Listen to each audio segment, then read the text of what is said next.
Got Your Back Podstream is brought to you by Kinprint. For all your company's promotional needs, they do it all. Apparel, promotional products using the highest quality brands. They do logo design, signage, and printing. Kinprint will promote your brand with excellence. Visit kinprint.ca.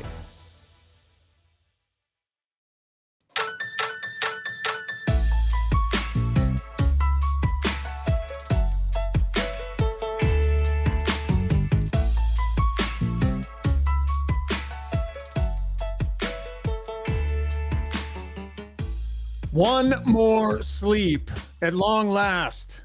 The regular season in the National Hockey League is underway, and the Edmonton Oilers get cracking tomorrow night in Vancouver. Going to preview the matchup tonight on the podcast. Did you see Connor Bedard tonight? Chat a little bit about that as well with Struds and Rob Brown. Farhan Lalji going to check in as well. Welcome back, folks. So happy that you're along for the ride. Live streaming on Twitter and on YouTube here tonight. As always, going to be taking your comments. We want to know what you have to say. By the way, if you're listening on podcast and you're wondering if you're missing out with this live stream stuff, I think you are. So check us out on YouTube. Got Your Back over on YouTube. And if you subscribe to our channel and you select the little bell, you'll actually get a notification on your phone every time we come up live. So just a way that you can follow along on some of our live streams. Got Your Back is always brought to you by our great friends over at Sherwood Buick GMC. The big store in the park, they're having some kind of sale. 2023 model year-end blowout on Friday the 13th. Join them for exclusive one-day only offers and your chance to win tickets to the Heritage Classic against the Calgary Flames. And if you mention that Got Your Back sent you, you're going to get specialized pricing, yes, and hold them to that, specialized pricing. As a bonus, you'll also get 3 free ultimate detail packages on a new vehicle. So good pricing and detailing. You got to love it. Visit Phil and the crew or online, www.gmcpod.com. Coming to you from the beautiful Longs Shots studio. An amazing golf experience and fantastic sports bar atmosphere as well. Check them out, longshotswithaz.ca. Good evening, gentlemen. One more sleep. Exhibition is done. The NHL regular season's underway. Games are already in the books. And Oilers are in action tomorrow. I'm pretty excited. Did you guys watch any of the action tonight? Do you see young Bedard in play? Briefly. I watched the last few minutes of the game. I saw that it was tied. I'm like, oh, I hope they go into overtime. See the kid in overtime. Yeah. Right now, I'm just watching the start of the Vegas game, as I guess every team right now wants to do what Vegas is doing right this evening, right at this moment. That's carrying the Stanley Cup out on the ice. As Mark Stone came out at the beginning of the game, did a lap with the Stanley Cup. So tomorrow night is step one for the Edmonton Oilers, trying to get to where Mark Stone and the Vegas Golden Knights are. What do you think of that, Struds? I can kind of see it on TV here. He's actually carrying the cup around on the ice again to start the season here. Yeah, you know what? I like it. I always thought it was pretty brief, right? You win it, then you don't really do anything else. Like there's the banner raising and the rings are given out. They do in different ways. But I mean, you worked really hard last year to get, I mean, not they don't work ever hard, but you did a special thing. I like it. And especially I think when you maybe won it on the road, I think there should be maybe a lap or a little more enjoyment after. I mean, it's a special thing. Let's draw this thing out a little longer. This has got to be it, though. They've given it back now. They've handed it back in true Vegas style, and that's got to be it now. You got to earn it if you want to touch it again. I did watch the entire Blackhawks-Penguins game and watch Bedard in his opening game. Kind of what you would expect, I think, fellas. Some really nice looks, really nice shots, like so much intention to face circle. Crosby demolished him in the face-off circle tonight, as is to be expected. McDavid went through the same thing. But look, some young stuff and some really good stuff in a debut. Kind of what you'd expect, eh, Brownie? I would think so. I mean, a lot of pressure on the kid. Everyone's talking about him. Everyone's turning on the TV to watch him play tonight, and they have him lining up against, one of the greatest of all time in Sidney Crosby. So good on him. And the fact that he threw the puck 11 times on ice, he ain't going to be shy when he's got the puck on his stick this year. He's an exciting player. 21 and a half minutes he played, Struds, and he was on the ice in the last 2 minutes defending a 1-goal lead. Yeah, you got to get him out there. I think this is a great start for Chicago. Like not that I expect him to take a major run, but it's a great thing to get a win. You're not wondering, are you going to win? He got a point. Bedard got a point. He did. When I saw that 15.4% in the faceoff dot, I thought that was a shooting percentage. And then I looked a little harder. I was like, whoa, geez, okay, it's a tough one. But no, listen, this guy, just getting some things out of the way, right? Like getting a team win and then feeling good about that, getting a point, getting some shots. Like those are all things that you just kind of want to get it by you and playing, probably his idol, I'm guessing maybe. So playing him right away. And now that's behind you. Like there's a lot of great players in the league, but not every one of them is your idol.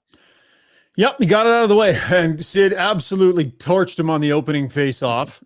He was standing about 20 feet from Sid when Sid buried one. And he expressed some frustration about he didn't like being on the ice for a goal against. He talked about it in his intermission interview. He's a competitor, and it's going to be really fun to watch him grow, but a great start to what will be a great career. He is off and running. Few housekeeping notes. By the way, Steve Taylor is running things behind the scenes in Kelowna, and he is monitoring the stream closely. He'll be picking off some of your questions and your comments. We want you to send us your predictions on Connor McDavid and Leon Draisaitl's point totals this season. We're going to deal that coming up in our breakdown segment. But one thing we got to get to before we get to the breakdown, guys, and that is the results of our Twitter poll and the future and fate of cranberry sauce as a Thanksgiving accoutrement. Spent the entire time saying that cranberry sauce needed to be eliminated from the table altogether. That caused an argument and what will eventually be a fist fight the next time we see one another. And so we took it to Twitter. 2,700. Oh, what's that, Brownie? Does Strudy do that Strudy's World every night? I thought it was just like a once in a while thing. That's every game or every time we go on air? Every time. He does it every time. Wow. He is consistent. Surprised by that. Got that much to say. I know, I am too. It's funny. I think Strudy, I don't know if you're lagging a little bit. You're kind of behind because your lips aren't matching what you're saying. It's a little bit trippy, but just it's exciting. Yeah, interesting. Anyway, to the poll, guys. To the poll. 2,710 votes. The winner. 55% to 45%. Where can you see it? Toss it. 55% to 45%. The public has spoken. There it is. Overwhelming. That's not overwhelming, you overwhelming. That's a slight margin. That's a win. A win is a win. It's an overwhelming win. Yeah, anyways. The people have spoken. Cranberry sauce. Toast now. Thanksgiving dinners moving forward.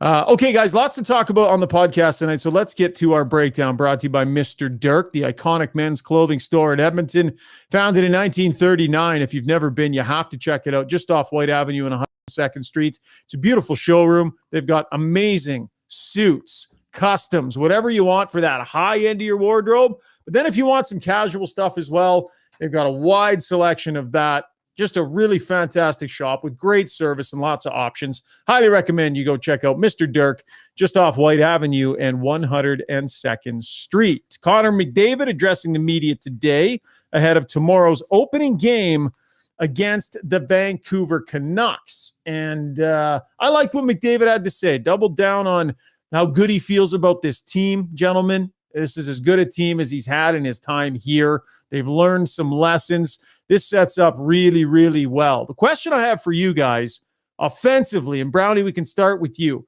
For all this talk about defense and wanting to maybe up that part of their game to another level, will it come at the expense of offense for 29 and 97 this season? And this will lead to our predictions. It shouldn't have to come to it shouldn't really affect it. I mean, it's not going to affect their power play. Connor had 71 points last year on the power play, so it won't affect them there. Maybe you don't anticipate as much anymore if you're Connor and Leon. Maybe you are on the proper side occasionally in the defensive zone. I honestly, I think the point totals were so good last year that the expectation is there would be a little fall for them. But no, I don't think good defensive hockey means they have to be score less goals, create less offense. Remind me, were you a forward You scored goals, right? I think that I can't remember all the time. So let me translate this in English. Anticipate means cheat. That's what that means. That's what D meant here. When I hear, hey, I'm anticipating an offensive break, you're hoping, you're cheating to the offensive side of the puck. So I believe that their numbers are going to go softer. They're going to get a little bit softer because they're going to find themselves wanting to be more often on the defensive side of the puck. And this comes from Connor McDavid himself. I think that he's going to want this team to play, for everyone to play defensive, a little bit more defensively. So on a 50-50 puck where you can maybe cheat, or sorry, Rob, that was wrong. Anticipate on the offensive side of the puck. He's going to anticipate or not cheat and go on the defensive side of the puck. So now you're not going to get those breaks. And so even just, let's just say that's even just a handful of times, I believe that reduces it. So I believe that he wants everyone to play that way and he'll be the leader of it. So I think, yes, we will see his totals soften. Do you think it's more likely that McDavid or Draisaitl has a bigger percentage fallback in terms of points? Like, which one of them do you think, if there is a step back, takes the bigger step back, Brownie? I think it'll be Eve. I think they're going to have maybe 5 points less each guy. So it'll be very marginal to you. Yeah. I think it's going to be very, very marginal. When we talk about anticipating, Struds, we anticipate because sometimes we have defensemen that can make a play. So we anticipate he's going to make a good play. Sometimes. So sometimes. With a guy like McDavid, he doesn't anticipate a lot because he doesn't need to be on the opposite side of the defenseman because he can beat him anyways. So I think it's going to be, I think the drop in points this year will be more based on the fact that they had such lofty totals last year and less on the fact they're going to be more defensive this year. Yeah, I hear it. You know what? I'd love to see Leon take on a bit more of a role. Like, and I've expressed this before, and I was shot down, but a little bit more like Kopitar when playing elite players, and say, tonight you're playing Vegas. We want you to lock horns with Eichel, or you're going to be playing Elias Pettersson. Make him have a nightmare night. An absolute nightmare night, because I think he has the body, the strength, the hockey IQ, that wins face off. Everything and the attitude to do that. And I'm not suggesting he's going to become a lockdown centerman, but some nights just challenge him to that, so that when you get to the playoffs, you can say, Leon, you're going up against whoever it is, Jason Robertson, whoever it's going to be. Let's get to the West. Doesn't he already do that? I think he already does that. Watch when Leon takes the opening faceoff against the opposition team's best player. He cross-checks him every game. He starts with a two-hand or a cross-check to the back. He already does that. He is the guy you want out against the team's best players, and I think he does that. Now, sometimes he doesn't do it as often as you want, but Leon in the playoffs has always been a beast because he takes on that role. I remember. Yeah, good. I don't want to suggest. I'm not suggesting he's not doing a good job, but I would like to see him really embrace that role and just lock some. I think Eichel did it last year. I think Eichel did a really good job through the playoffs. I'd like to see that. You did make that point over and over again. Not a ton of highlight reel goals from Jack Eichel, just a bunch of points and a bunch of really solid play and playing real good against the other team's best players. Let's hear from the captain as we get to the Weiss Johnson Soundbox. They got a great deal on right now until October 15th. Install a new garage heater and air conditioner at the same time and get $800 off. Great time to get both of those done if you've been thinking about it. Enjoy the luxury of air conditioning at this year's pricing and beat the rush on getting your garage heater installed. Give them a call at Weiss Johnson, 780-463-3096. Weiss Johnson, whoa. All right, to the captain, Connor McDavid today. I fielded a whole bunch of different questions, but here he is talking about defensive prowess in his game, the work that gets put in along those lines. Whether that's pride tape or... Oh, wrong clip. That one's coming up. There's always room for improvement on the defensive side of the game for me. And it's something that, I've talked about before and feel like it is at a good place, and something that I take pride in. I know points and statistics and all that would, maybe suggest otherwise, but I love playing in my own zone and checking guys as much as scoring goals. Brownie, I love playing in my own zone and checking guys as much as scoring goals. Listen, it's the right thing to say, but is there a little just a little bit of a Pinocchio happening there for McDavid? That sounded like what I said to the media after I scored 49 one year in Pittsburgh. The next year I came to camp 10 pounds heavier, and I said I needed corner weight. It had nothing to do with having a really fun summer. So you just say what you need the media to hear. Nobody likes checking as much as scoring goals. Strud's career was a physical career. I bet you that most of his favorite things were these 3 goals that he scored in his career. Yeah, that's a pretty good point.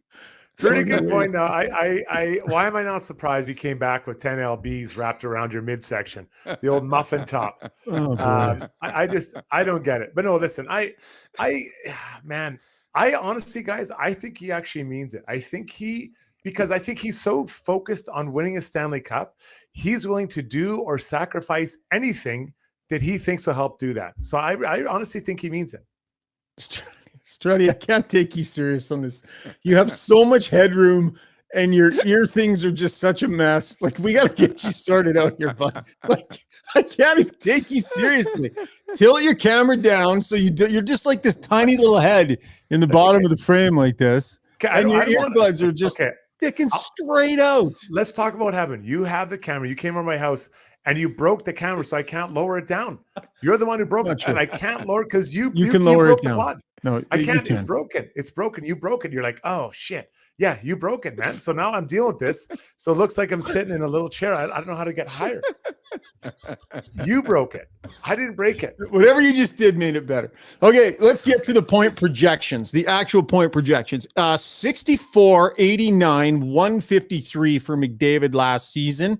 Struds, you can go first. What are you pinning him at this year, bud? I'm not gonna. I'm gonna double down on my softening for Connor. I'm gonna drop him down to 146. Okay, that's a 7-point reduction. Okay, and then for Leon, I got him at 120. And what about your goal? Like, did you break it down into goals, or you just total points? Okay, well, think about that for a second, and Brownie, you can go with your total. Well, I think both of them will have 50 goals. Over 50. I don't know. I'm not going to pick a number. Both will be over 50 goals. I think Connor will have 145 points, and I think Leon will have 122 points. So they'll have a few less points, but to me, it's mainly because they were so high last year that to reach that, they had career years. They're only supposed to happen once when you get a career year. So I think it's not so much the defensive prowess that they're going to play with. I think simply their numbers were so high last year, there'll be a slight fall. Struds goals. What do you think? 53 goals for 97 and 50 for Leon. They don't get to the same heights as last year. All right, I'll go 55, 90, 145 for McDavid, 51, 75, 126 for Leon Draisaitl. So still slight regression in the numbers, but I think overall this season the Oilers will be a better defensive team start to finish. Remember, they finished great defensively last year. Their goal is to try and pick up where they left off on that front in the regular season so that it can become second nature. Okay, guys, before we wrap our breakdown segment, did want to have a discussion with you guys about something that's been making news around the National Hockey League the last 36 hours or so. The league deciding that Pride Tape is no longer going to be an option for players during warm-up at any point in time. Previously, they had decided that there were going to be no theme jerseys of any sort for warm-ups. That includes Pride, Military Night, all of the different initiatives that the league did. And then they further clarified that by saying that Pride Tape wouldn't even be an option for players during warm-up. I can go first here, guys. I think this is a big step backwards. I'm really disappointed that they made this decision. I think that the playing surface is that's the biggest stage in the game, and those players earned their way there. And I think if they want to use that stage in warm-up to show their support for a cause like that, I think it should be their option. I don't think anybody should be forced to do anything that they don't want to do, and I think you need to be careful about that. But I do think that removing the option entirely is sending the wrong message, and I'm disappointed it happened. Guys, Struds? It feels like the last 10 years, there's really been a push to be inclusive. Hockey's for everyone, and they kept pushing it. And this is a step back. There's no doubt it's a step back. And you had different organizations kind of chime in and say that. And I don't know why. Like there's got to be some kind of another way to make this work for everybody, including the LGBTQ community and the military and all that. So I was really caught off guard by this, and I'll be interested to see how players respond moving forward. Yeah, I agree. I disappointed, embarrassed for the NHL.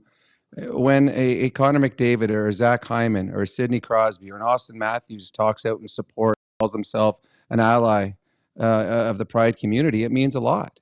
And to not allow those players to use the Pride tape, it's just horrible. I don't understand the reasoning behind it.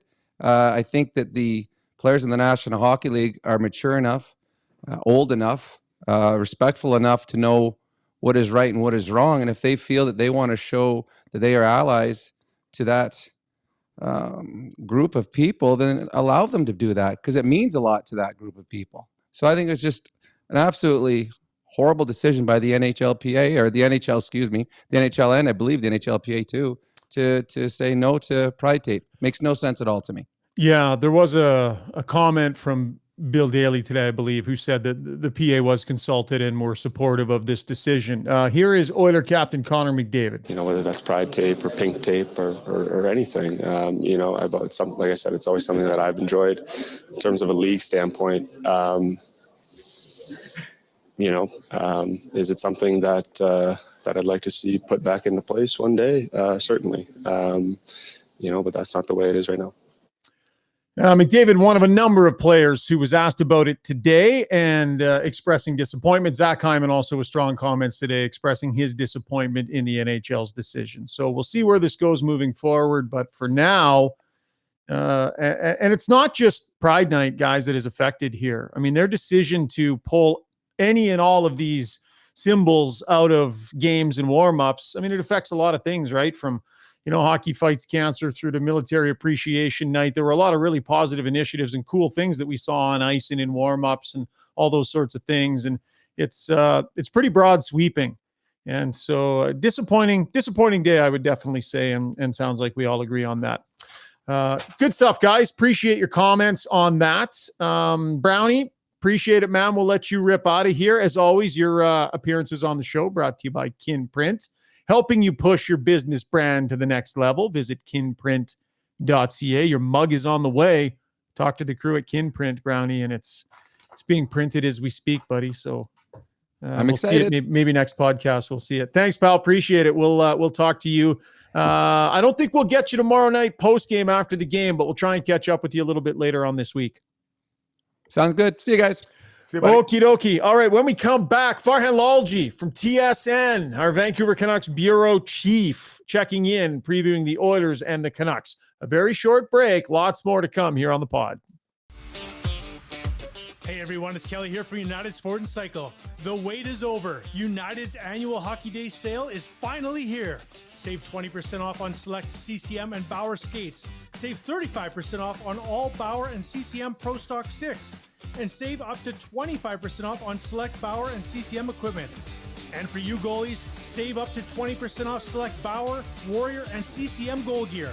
Trust the experts at your home of hockey for over 95 years. United Sport and Cycle.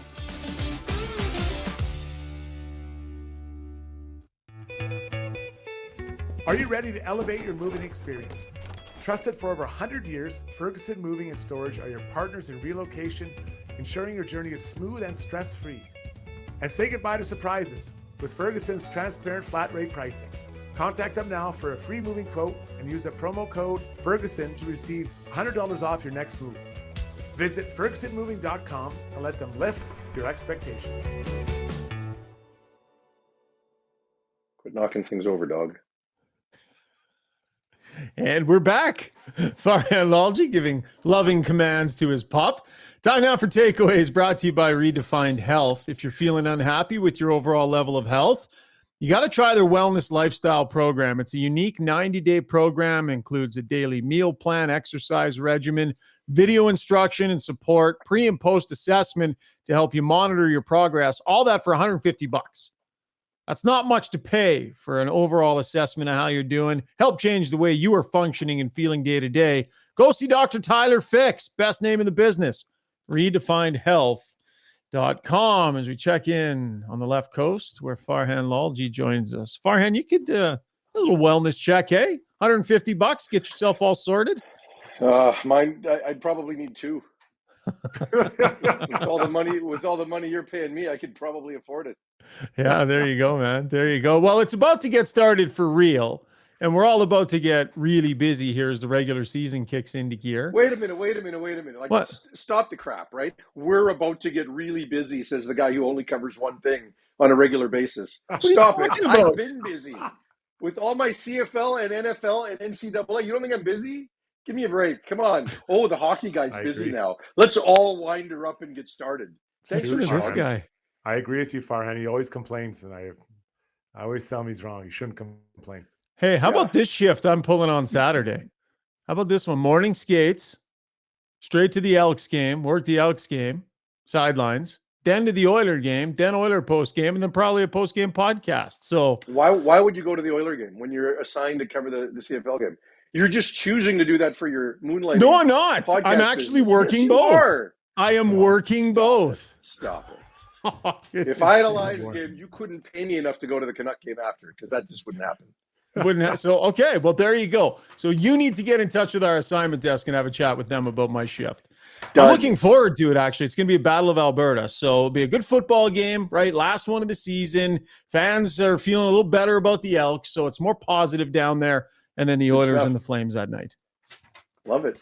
Except for the last part. Yeah. How are fans feeling about the Vancouver Canucks? How would you say? What's the word on the street in Van City, Farhan? I think there's a lot of wait and see, a lot of holding breath. I mean, look, at this time of the year, everybody's optimistic, right? And the Canucks, like everybody else, have made a certain number of improvements this offseason. But Jim Rutherford said it best a few weeks ago when he had a chance to talk to us before training camp. And he said a lot needs to go right for this team to make the playoffs. And quite frankly, I was surprised that he was that refreshingly honest and candid about the situation. A lot has to go right for this team, right? I mean, they've made some improvements in terms of their bottom six and how they're going to kill penalties, and they've brought in some players that can help them in that area. They've made some improvements on their defense, but you still look at this team and you wonder where the depth of scoring is going to come from, and they've still got a hole on the right side of their defense to the point where the head coach doesn't want to play his top two defensemen together because he knows how much better they are if they can split them up, but he's going to have to do it for large chunks of games, at least in the early going, until they can potentially address the problem. So there's some holes, there's optimism, and and as it's the Canucks, there's always a lot of drama, right? I mean, you saw the stuff with Connor Garland today, where apparently his new agent, who he's had for all of 48 hours, has been given permission by the club to go out and seek a trade. So we'll see where that goes as well. But it's never just nice and easy and calm weathered going into the season. No. So I'm looking at this team, and I'm going to start on the back end. I agree with you. I think Carson Soucy is a really nice pickup, but Myers, I don't see him as a top four defenseman. Ian Cole, I don't see him as a top four defenseman. So I don't think I'm going to use the word optimism or things have to go right. You hope that it works out. Like how much can Quinn Hughes play? Yeah, I mean, today they had 5 defensemen in practice, so he played too much in today's practice. But, it's going to have to be like that. But look, Philip Rona can take some minutes away if he can play on a second pair, and I do think Ian Cole can be a top 4 guy, be a second pair guy. He's shown that for large chunks of his time in Tampa. I'm not telling you he's an elite top 4 guy, but if you paired him with Roenick, they could function as a reasonable second pair on this team. Okay.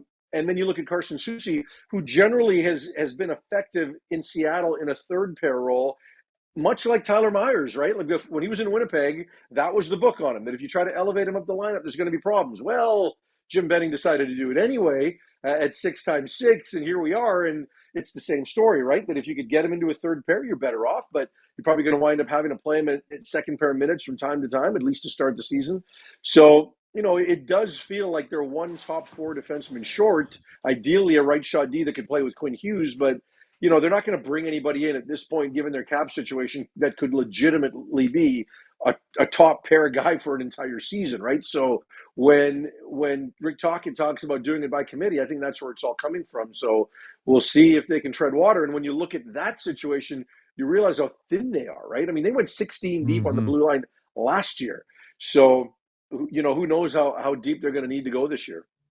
What about the spirit of the group, Farhan? I mean, they named themselves a new captain. You know, Pettersson's really come into his own on that front as well. There's JT Miller floating around there, who's that interesting character. But you got this head coach that really drives guys and tries to pull some positive stuff out of them. So has the spirit of this group been adjusted or tweaked in a meaningful way? Yeah, I think it has. And I mean, look, there was nowhere for it to go but up, right? And Rick Tock had set some expectations last year.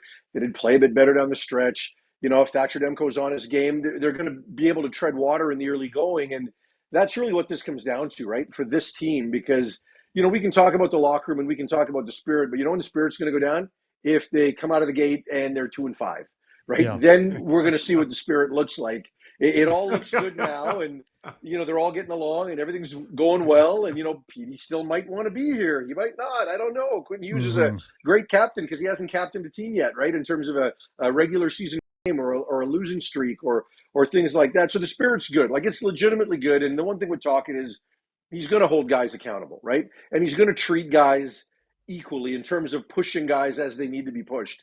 So I think there's a feeling that they're in good hands. And I think there's belief in the coach and the people above him and around them. But at the end of the day, like there's still some tangible things on the ice that have to happen. And I have my questions about what the spirit would look like if we get a here we go again first month of the season. Right. Great point. Brock Besser is a great shooter, there's no doubt about it. When I watch him, I think it's improved, but his skating, I'm not sure he can keep up with his hands, or maybe it doesn't fit with the hands. Is that unfair to characterize his skating as not on the same level as his hands, Farhan? No, not unfair at all. And you know, I think he has taken a step in his off-season work, and he's come in shape. But I don't think he's ever going to be an elite skater in this league, right? I mean, we saw Bo Horvat go from a marginal skater to a strong skater, not Connor McDavid elite or anything like that, but a strong skater. But that was a process that started day one of his career. Whereas now you've got Brock Besser that's a half dozen years into this thing. And, you know, I think he is who he is from that standpoint. But he has talked about changing his game a little bit. And we've seen him attempt to be a little more playmaker and a play driver and round out his game a little bit more in terms of just trying to be a finisher. Because the one thing with Besser is that when he's not finishing, every element of his game gets affected. And he knows it, right? Like his entire body language and mood and all of it changes when things don't go well. So if he can round out his game and bring a little more to the table, then I think he can lean on other parts of his game. So we saw in a preseason game, he had 4 assists in one game. There are better signs from what we're seeing. And, you know, he's going to get an opportunity to play regularly, at least in the early going here with JT Miller. Those two have been paired together. Now you want Miller to be a guy that can be a matchup player from time to time.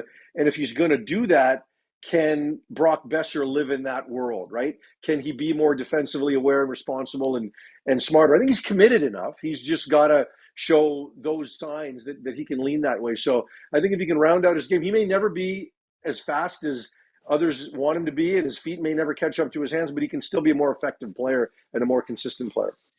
What do you think, Bud? Can Thatcher Demko get him to the postseason? I mean, if they're going to be anywhere even in the conversation, he's going to have to be unreal this year.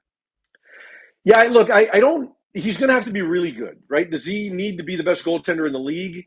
No. I mean, people believe he's got to be in the Vezina conversation. And, you know, I don't know that he's going to be one of the top 3 goalies in the league, but could he be a top 6 or a top 7 goalie? I think he absolutely could. But that's the problem, right? When you talk about how lights out he's got to be, what does that look like in terms of games played, right? That's my concern. Because if you got to play him over 60 games this year, he will not stay healthy. You know why? Yeah. Because he's never stayed healthy. Yeah, they've had that issue before with him. You know, 2 years ago he played 64 games and he wore down at the end of the season. He did not finish healthy, even though he finished.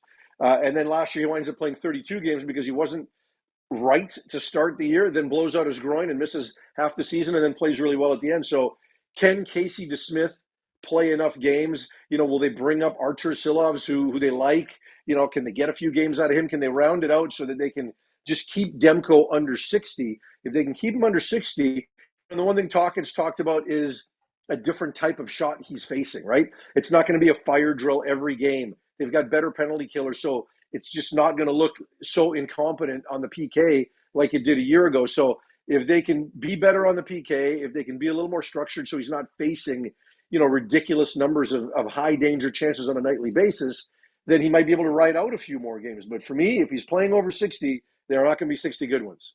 Farhan, do you have him in the postseason? Nope. No, I think they'll be better. I think they'll be close.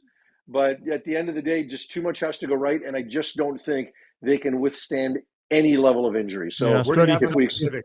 Where do you have him in Pacific? Where do you have him at? I think they'll be in that 4 or 5 range. And I think Yeah. if they miss, it's not going to be by much. I mean, I can see them being, 9 and being 2 points out. And, at that point, anything can happen, as they say. But it would be hard for me to say and be bullish about the fact that I think they're going to get in. But I do think they'll be better. Struds, what do you have? I have them outside. I'm at 6 because Yeah, I think they're fighting with Seattle. I've got Vegas, Kings, and Oilers top 3. Then I think I got Calgary making it.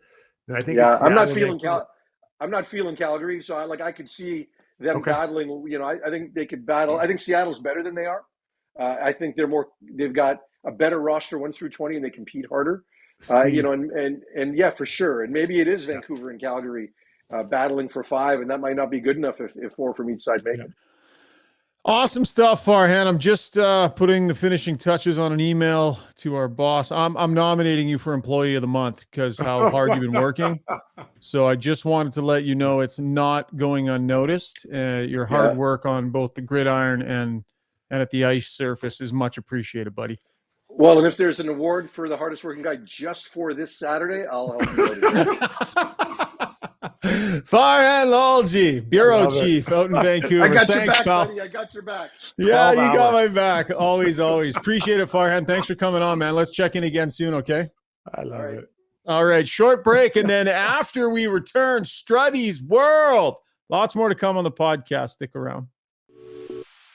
If you own or operate a business, you know the value of a great employee. Just ask Schauger. Pathfind is here to help you find your next star player to help take your business to the next level. Pathfind can help with recruitment, career transition, leadership coaching. They truly have your whole team covered. Building you a championship caliber roster, find your team's path forward at pathfind.ca.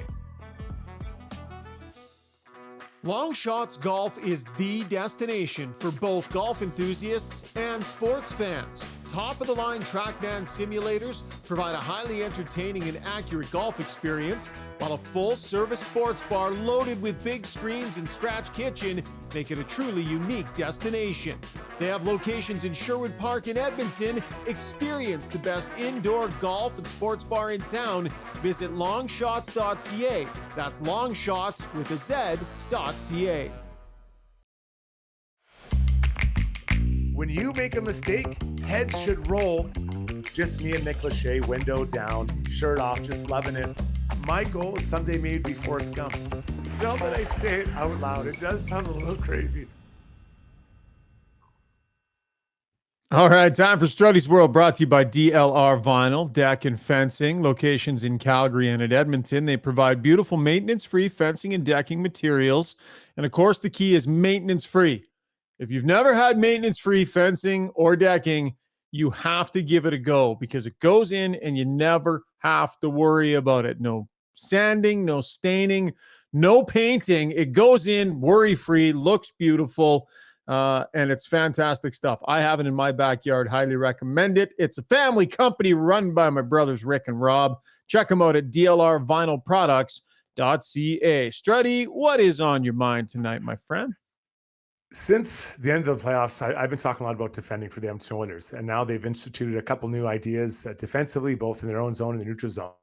And I keep kicking around this idea: is there going to be an adjustment period where it affects our offense, where we're playing and maybe focusing more on the defensive side of the puck? Will they have less opportunity to score goals? And I gotta believe there is. I just think there's going to be moving forward. I don't know if it's going to be dramatic, but I think just while you get adjustment and try to find that sweet spot between, anticipating, as Brownie likes to call, but also being on the defense side of the puck more often than not. How does that affect? And there's got to be a little bit of a bridge gap there to figure out. I looked at it. I'd like to see them get in the top 10 for goals against. Last year, they were 17th at 256 goals against. Winnipeg was 10th at 224. So you're looking at, roughly the same numbers that saves within it. They got to improve about 30 goals against. over the course of the year. So that's not even a half a goal a game. But let's look at ways they can improve. I think that the goaltenders, Skinner was, he did fine. I'd like to say, I think Campbell can help out. He could maybe shave a few goals off there. The second thing would be the PK. That group, what did they end up? They need to be 5% better. And they were, I think, 19th or 20th. So that's another area that did improve at the end of the year. I think they can improve it again and shave a few goals off, goes against there. That'll help them get up. And then you play your 5-on-5 play. So it's not like all those 32 goals have to come off 5-on-5. There are, well, I guess some that would be on the goalies, but there are other areas that can improve. So we're not talking about a 30% improvement 5-on-5 defensively, but I think there can be improvement there with not a huge time of giving away from the offense, but still being on the right side of the puck more often than not. So Schauger, that's a long-winded way of saying I do believe there'll be an adjustment period, but I don't think that it needs to be a massive change. But I think it has to be one that is consistent from game to game. Main point, and it's a great discussion topic. The main point that I think of relevance here is that they added a fantastic top 4 defenseman at the trade deadline last season. Fair point. And their numbers from there in, Struds, were off the charts. So you said 17th overall goals against per game. From the trade deadline in, 4th. With Matthias Ekholm in the lineup. Their last 7 games of the season, you remember, they gave up 6 goals in those final 7 games. And then the playoffs happened and they gave up like 26 in the next 7 games, right? So they showed the world that they can be a really staunch, rock-solid defensive team. And again, there's some throwaway games, San Jose a few times, Anaheim a few times, but they played some good defensive games against contenders too. So they showed that they have it. Now that they have that player to start the season, we think if Ekholm is healthy, I think that's going to make a massive difference. They've proven to themselves they can do this, Struds. And by the way, they were still the number 1 team in terms of goals for per game trade deadline in. Yeah, no, those are really good points. And I just don't know how you can't sacrifice some offense to be more detailed defensively. I just said, you kind of make the point there where they were great during the regular season and get to the playoffs and just wasn't there. So was it set inside them? Was it set all the time? And it's got to be a consistent way of doing it. So that's where I'm coming from here. And I think it reflects in my goal totals and point totals for Leon and Connor. And listen, I'm not sitting here saying it's all on them. That's not what I'm saying. What I am saying is that the way Connor and Leon are talking, I think they want to influence this whole team to play that way. And there's a lot of guys that can improve in different ways, but that is what I think, and that's what I feel, and I'm hearing from them. So that's where I think this team's going to go, and I think they want to know that when they need to, they can lock it down. And I don't think they had that ability last year over 82 games or the playoff, Schauger. And now he'll get 70. Scored in all 4 preseason games. Yeah. Connor McDavid did. Yeah. So for all Good this point. talk about defensive play, Good it'll point. be like, hold my beer, throws down 70 goals and a great defensive season. Really, anything McDavid chooses to apply his highly elevated skill set to, when he really sets his mind to it. Last season, it was goal scoring, and he did what he did, right? He really imposed his skill set on a certain area of the game. And if he chooses this year to impose that skill set on defensive play in a more meaningful, more consistent way, he has the ability to have a great defensive year and I think still put up pretty good numbers. So it's going to be really fun to watch. That was Strudy World, brought to you by DLR Vinyl Products. Okay, final segment of the podcast, Ask Us Anything. This is a chance for those of you who were on the live stream with us. We had some technical difficulties, so part of this was live. Part of this has not been live, but we do have your comments here, so we're going to get to some of those. And it's brought to you by the Shark of the Park, Renee Buclan of Maxwell Devonshire Realty. Home is a feeling, and one of the biggest investments you will ever make. Renee takes on just a select number of clients to give them a more personalized service. So see why she was rated the #1 individual agent this past year with her skilled negotiation and 5-star client satisfaction. Sherwood Park, Edmonton, surrounding area. Call the Shark of the Park, 780-994-0280. Steve, are you done sweating behind the scenes there? That had to be stressful, bud. Hey, you lose a few more gray hairs pop up when that stream went down. It happens. What can you do? You just went quiet. Suddenly it was just like, if you're listening on podcast form, we had a crash during the live stream, so we ended up having to record the back half of the podcast. But we still got lots of great comments on the stream. So, Steve, people were making their predictions on McDavid and Draisaitl. What are they saying? Yeah, a ton of predictions. Mike was the first one. He said 97 is getting 120 points. 29 is getting 105 points. Much greater focus on 120? No. 120? A much greater focus on the 200-foot game. 33-point drop-off for McDavid? Hey. The heck? Scotty says, sorry, go ahead, Jace. That's going to affect his contract negotiations. I have to trade him. Wow. You better be winning the Selkie if he's a 30-point drop-off. Scotty says 139 for McDavid and 117 for Draisaitl, assuming they each play 82 games.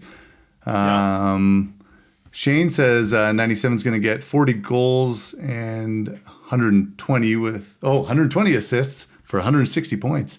Oh, wow. Yeah. So he's going to go to the other side. Wow. And that means Connor Brown's going to end up with 40 goals. And Evander Kane will push like 45, something like that. I wonder, though, he's got guys that can score goals on both sides of him, Struds. Well, and I'm glad you brought that because we haven't even really talked about that. That now there are 4 wingers that can all score goals, right? I think that before they had 3. And that's no disrespect intended to the guys that were there previously, but they have guys that can score, and could, they could all, their all ability can all go for sure over 25, 30, and we've seen guys do higher than that. So I think that's a really good point to be made. No question. Harry says, I would rather see Connor get under 130 and win a cup, or every player get fewer points and pay more attention to detail with defense. Yep, I think that's obvious, right? I think the players would also take that. We got an email in. And by the way, you can email us if you have any questions, or if you have a Got Your Back story, we'll read those on the air too. We love those. But we got an email in from Derek. Derek says, gybpod@gmail.com, by the way, is the email address. That's gybpod@gmail.com. Really enjoy the podcast, Ryan. I was born and raised in Edmonton, but have lived in Scottsdale, Arizona for nearly 30 years. So not only does GYB provide great Oiler fodder, but your chirping and banter with Struds, Brownie, etc. is warmly Canadian. I love how you always get the best of both of them and are the funniest. Might have added that. That I was going to say. I'll just send you a discussion topic for some content. Okay, so he throws an interesting stat out, and I didn't check this, so we're going to take Derek's word. 50% of the penalty shots last year were awarded, 15 goals were scored. 50 penalty shots awarded, 15 goals were scored. 30% success rate. Historically, it appears the bar for calling a penalty shot is higher than a regular 2-minute penalty because of the impact this call can have on the game. A goal often being scored, right? Refs being hesitant to call the penalty shot because it feels like a better opportunity. If you agree with that, do you also believe because the Oiler power play success rate is higher than a penalty shot, that the bar for a ref to call a penalty against the opposition is subconsciously higher for the Oilers? I do. So clearly an Oiler fan that watches the game frustrated, feeling like the refs are hesitant to call penalties against the opposition because of how deadly the Oiler power play is. Anything to that, Struddy? Well, it's a very well worded complaint by someone who thinks Oilers are getting screwed by the refs. That's what it is. So let's just call it out. I mean, I don't know. The heat's gone to him down there in Scottsdale. No, just kidding. But honestly, I don't know. I can't. I have no time for the referee discussion because you can't control it. You can lobby the league. You can be like Brian Burke and talk about all these different things publicly. I just don't. It's a losing proposition. You can't win it. So just deal the cards you're dealt with. I don't think the Oilers get. I think sometimes Oilers get the benefits. Sometimes they don't. Just like every other team in the league. So I don't know. I don't see any great conspiracy here. Shogger, you? Yeah, I would agree with you. I mean, look, I think in the playoffs, when every game is so tight, I think Oiler fan just really feels the pinch every time their team had a chance to go on the power play. And I think that those add up in their heads, and I think that's natural, and I think that's normal. Every team probably goes through that to a degree. But it is an interesting point. When they're scoring more often than you would score on a penalty shot statistically, and it's not often penalty shots are called, although there was one called in was it the Chicago game or was it the Nashville game tonight? I can't remember. There was a penalty shot that was called on night number 1 of National Hockey League action. I thought it was exciting. Steve, anything else on the stream, or are we going to wrap it up here, buddy? Well, yeah, Anthony, just sort of on the subject of power plays, he said he was watching Pittsburgh tonight, and he said any chance the Pittsburgh power play surpasses Edmonton's this year? On paper, Nope. it looks lethal. No. I mean, Carlson's, he's going to add a bunch there, but I don't think so, Struds. It's not 29 and it's not 97. Yeah, it's not the same. Those guys aren't the peak powers anymore, right? It's just they're different points in their careers. Yeah, and I'm just looking at their power play last season. They were 21.7%. Like, Carlson's going to help, but he ain't going to help that much, I don't think. All right, that was Ask Us Anything, brought to you by the Shark of the Park, Rini Buclan. Time to wrap up the podcast. We will do that with our gem of the day. What was your favorite moment of the podcast? We'll ask you, Struds, brought to you by Edmonton's most iconic home for everything sport, United Sport and Cycle. It is your home for hockey. Sticks, skates, masks, pads. They can get you outfitted and ready to dominate on the ice. Go and visit them in store to check out their extensive collection of gear. www.unitedsport.ca. Struddy, what did you like, buddy? Well, I've known that guest Farhan Lalji for 25 years, and Farhan absolutely nailed it when he said, I'm going to get you nominated for the hardest worker for Saturday, Ryan Rishaug. Because Rishaug's doing two games. It was unbelievable. Unexpected out of nowhere. Farhan, congratulations. We've got free hugs from Rishaug coming at you. Man, and he wasn't afraid. He just walloped me right square in the face right at the start of that segment. I was just trying to find a casual way, like, we're all going to get busy now, hey? Yeah. And he just cold-cocked me right at the start of the segment. He's a busy guy, right? All those 3 football leagues in the NHL. So the good thing is he won't have to work in April for the Canucks. I'm going to dispute your gem of the day, though. I think the gem of the day today, and Steve, you can be the deciding vote. I think gem of the day was Rob Brown talking about coming back to camp 10 pounds heavier because he needed additional corner weight. That was absolute gold. Steve, what do you got, buddy? Break the tie. I'll go with Brownie. That was pretty fun. Oh, yeah. That was gold, Struds. That was you're so right. good. You're right. Winner chicken dinner. Winner turkey dinner with cranberry sauce on the damn side. Keep it. Nobody wants it. All right, folks, thanks for sticking with us. Sorry for the technical difficulty on this episode, but we'll be back. We're going to keep on live streaming. We're not quitting. We're not going anywhere. Oilers season opener against the Vancouver Canucks. We will drop a post-game podcast. We'll talk to you then. Big thanks to all of our sponsors, including our title sponsor, Sherwood Buick GMC. Have a great Wednesday, I guess it'll be, and we'll talk to you after the game. Cheers.